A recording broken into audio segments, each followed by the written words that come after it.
നബി സല്ലല്ലാഹു അലൈഹി വസല്ലമ തങ്ങൾ വിശ്വസിച്ചിരുന്ന അല്ലാഹുവിൽ മക്കത്തെ മുശ്രിക്കീങ്ങൾ വിശ്വസിച്ചിരുന്നില്ല. ആദരവായ റസൂലുള്ളാഹി സ്വല്ലല്ലാഹു അലൈഹി വസല്ലമ തങ്ങൾ പഠിപ്പിച്ച ഏക ഇലാഹിൽ മക്ക മുശ്രിക്കീങ്ങൾ വിശ്വസിച്ചിട്ടില്ല. അപ്പൊ പിന്നെ ഇവർ വിശ്വസിക്കുന്ന അല്ലാഹ് എന്താണ്? ഉള്ള അല്ലാഹ് ഒരു സങ്കല്പമാണ്. അപ്പൊ അവർ വിശ്വസിച്ചത് ഉള്ള അല്ലാഹുവിലല്ല, അവരതൊരു സങ്കല്പമാണ്. ഞാൻ വായിക്കാം. വകാനൂ യഖൂലൂന, അവർ പറയുന്നവരായിരുന്നു ഫീ തൽബിയതിഹിം, അവരുടെ തൽബിയത്തിൽ ലബ്ബൈക ലാ ശരീക ലക്, പടച്ചവരെ നിനക്ക് ഉത്തരം ചെയ്യുന്നു, നിനക്ക് കൂറുകാരനില്ല. ഇല്ലാ ശരീകൻ ഹുവ ലക, നിനക്കൊരു കൂറുകാരുണ്ട്. ഇല്ലാ ശരീകൻ ഹുവ ലക, ആ കൂറുകാരൻ നിനക്കുള്ളതാണ്. തംലികുഹു വമാ മലക, ആ കൂറുകാരനെ നീ ഉടമയാക്കുന്നു. വമാ മലക, ആ കൂറുകാരൻ ഉടമയാക്കിയതിനെയും നീ ഉടമയാക്കുന്നു.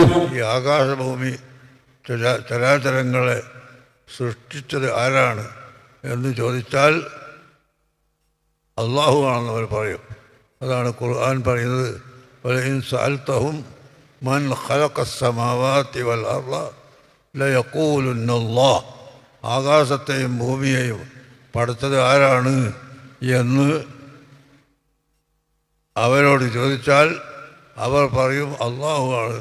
അപ്പോൾ അള്ളാഹുവിനെ നിഷേധിക്കുന്ന ആളുകളല്ല അന്നത്തെ മുശ്രിക്കീങ്ങൾ.